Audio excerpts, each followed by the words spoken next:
this is Tom from Inspiration Metalworks. I just wanted to say thank you for joining me on another of our weekly updates. Let's start with, it's Easter Sunday. I actually took a day off today and spent the day with family, which was a much needed break. But I wanted to say thank you to all of the new subscribers, as well as all of the people who have recently started following me on social media. We do have a Facebook page, Instagram. It's my new one. I started doing Instagram and Twitter. So always welcome there as well. And this week's update, we're going to see just how random things can be in the shop. I have several different things that came in the door this week, and so it's kind of similar to Tom Lipton's meatloaf or something along those lines. But sit back and enjoy the ride. Thank you. Let's try this again. Got a package here that I want to just go through real quick.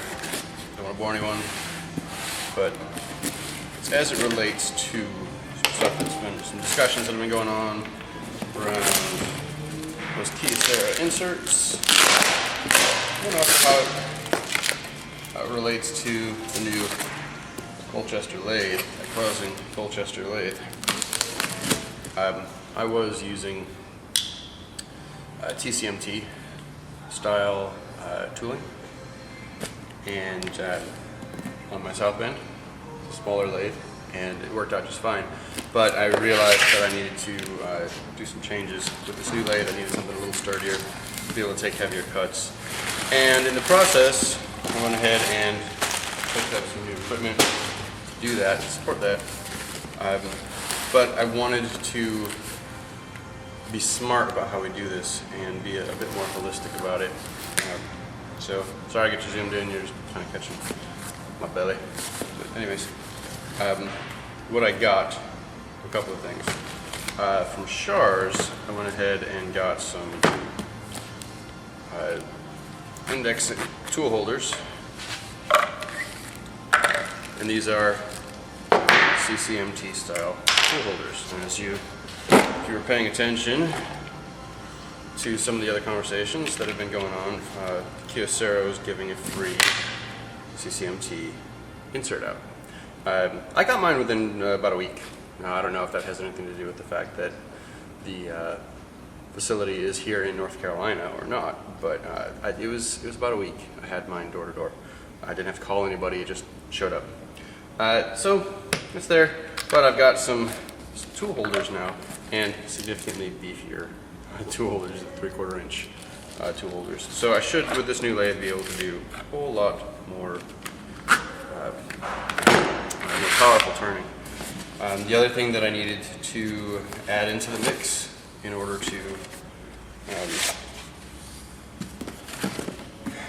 to complete the IT7R project is a new live center, an MT3 live center. I went ahead and got one new rather than trying to search all over the place for it. And then lastly, I decided to treat myself a little bit. And I went ahead and got a 3/4 shank indexable threading tool set. And so finally have indexable threading.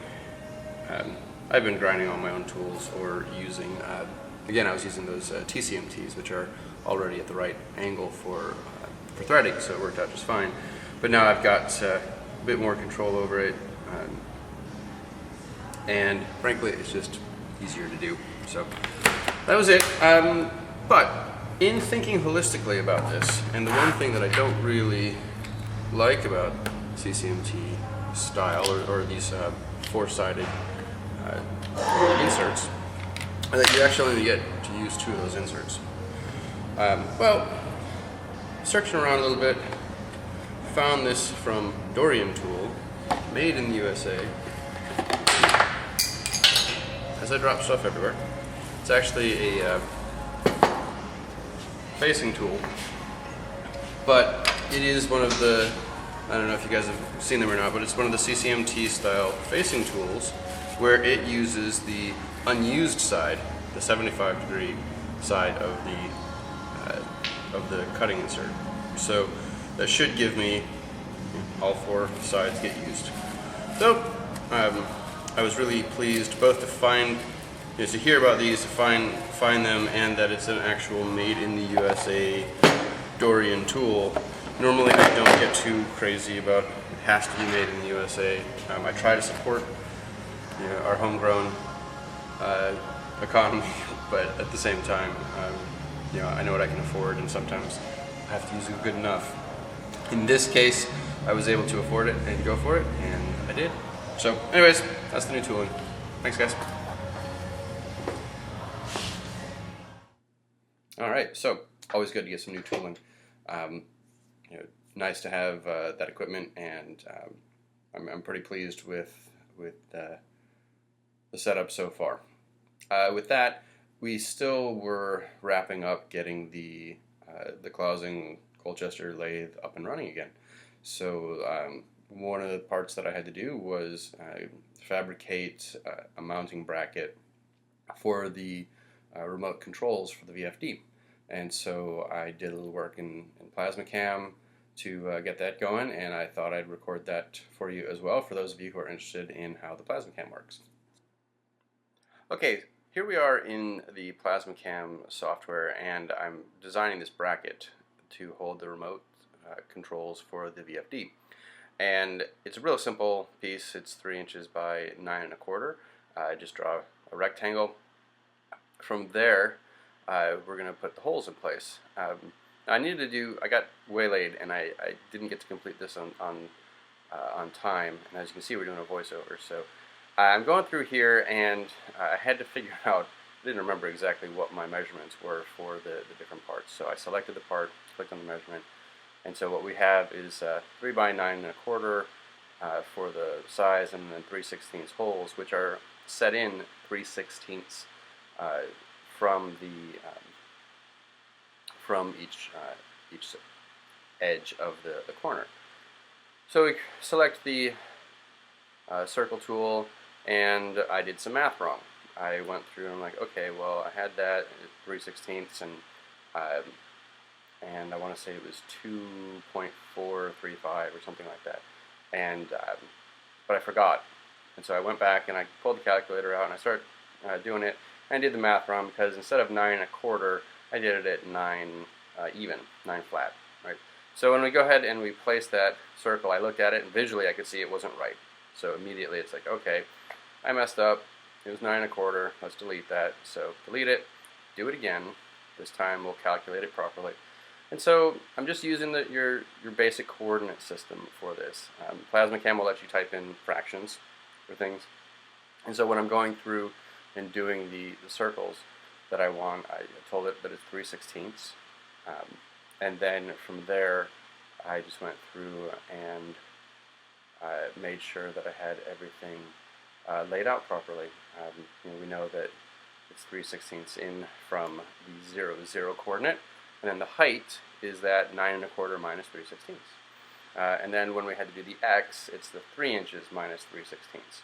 So we just go ahead, and again, I'm sitting here with my phone, my little calculator, doing the math on that, and here visually we can see that, okay, we've got our layout correctly, and we're going to do it again. So it's the exact same process. We get that laid out, and from here we convert everything to cut paths and get it cut out. One thing that I did do before I actually cut this is I put some tiny fillets on the corner just to clean it up a little bit. I think I did 1/8, if I remember right. I don't know if I did 0.06 or I did an 8, but I went ahead and cleaned up those corners so they wouldn't be quite so sharp. So that was it for that bracket. I did actually end up drilling a hole in the middle for the wires as well, but I just wanted to share a little bit on how we do these drawings. What's nice about PlasmaCam, it doesn't take long. Here you can see we did the corners. So thank you very much, and let's see why this was important. Alright, just a quick one today, because what I really want to show is she's alive. As you can see, fabricated a bracket, got our remote on here, everything's ready to go. So basically, first run, right? I mean, I've done a little testing, I'll be honest. Played with it off camera a little bit first, just to make sure that it was gonna work. But it does, so it works the way I would expect. E-stop, right? Nice, it's right here, easy to get to, eye level, right? Reach up, grab it, so that's there. First thing we do, because we don't want to make changes to the switching while we are running, right? So we leave it at E-stop, we set our gears, right? So right now let's put it 570 RPM, that's out, we go to the low gear. Ordinarily on the old ones, the way the wiring was, is when you brought this up, that would fire it off. Well, I don't have that anymore. I took that part out, but it is some braking, an additional braking mechanism. I put a braking resistor in here though, so that I probably won't ever even touch this. I may even just take it out, I don't know yet. But, so this part is still important. Here's my two high and low forward, high and low in reverse, and of course off. So we get it there, we're ready, we got a 5-second ramp up. We do have the potentiometer on here as well, so let's go ahead, let's bring it up to 570 RPM. Start. Running nice and smooth. Good. I can use the potentiometer to dial it down. Gives me some flexibility in between gears, gear ratios. Right? Bring it back up. When I'm done, stop. Turn her off. So it's working. There we go. Well, I hope you guys were as, at least as partially as excited as I was to have that old lathe running. It really makes me happy to finally have the wiring done. Everything's ready to go. I'll probably throw some paint on that on the bracket, but otherwise we're in good shape. So the lathe is up and running. It's time to cut some chips. Next thing that came in this week is a couple of cutting jobs. The first is a large jump wings sign that I do with the 82nd Airborne patch superimposed on top of it. And then the other one is a project that I'm working on for the Saber Fuquay event. We're almost there. It's next weekend. Kind of a cool event. So with that, I shot some video of cutting the jump wings out, and then I did a bit more in depth on the cutting of the sides for this this umbrella stand. And it's an umbrella rack, like, you know, for the house you might have in the foyer or something like that. And you know, it's pretty simple. It's 4 sides, right? You know, nothing crazy.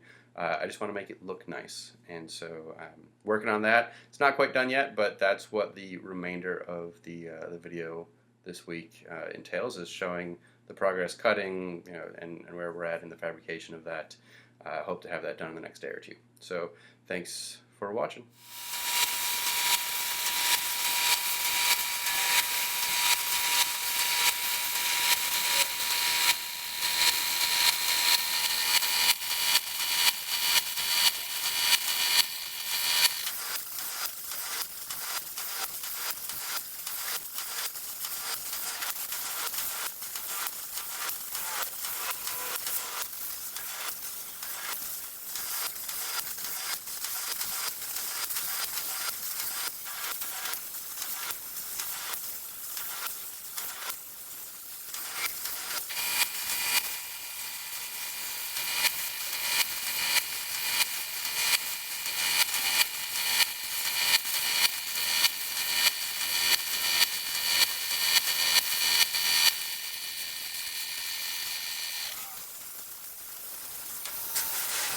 Alright, we're getting ready to do the sides for the umbrella stand for the Saber Fuquay event.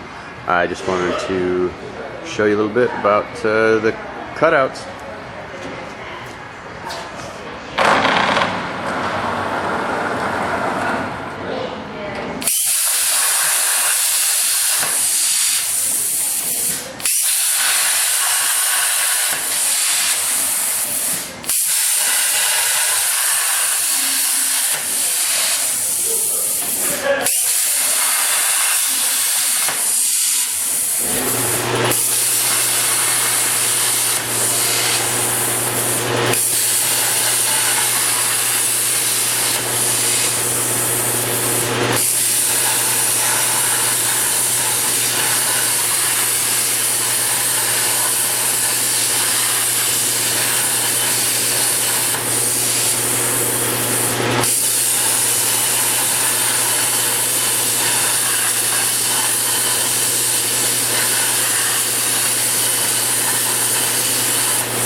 Say who you are.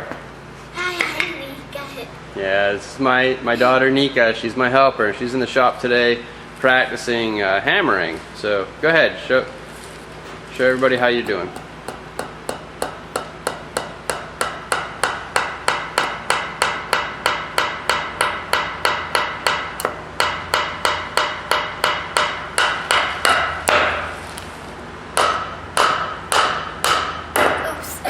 Kind of like Daddy. Sometimes I mess up. That's okay.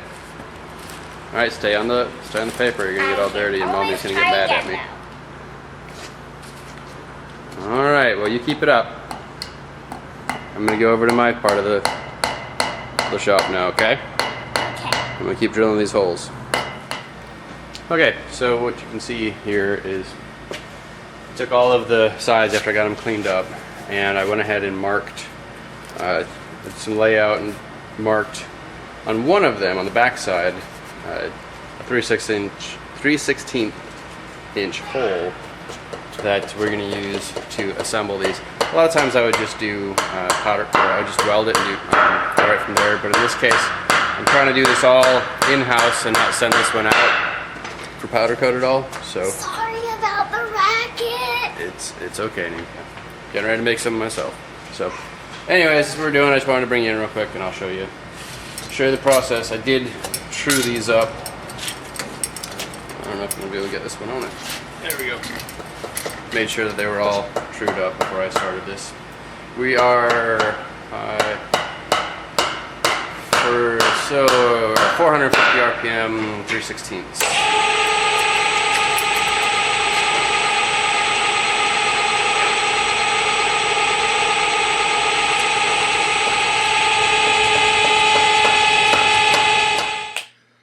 Well, camera died on me there, but anyways, there were 9 holes total that had to get drilled through there.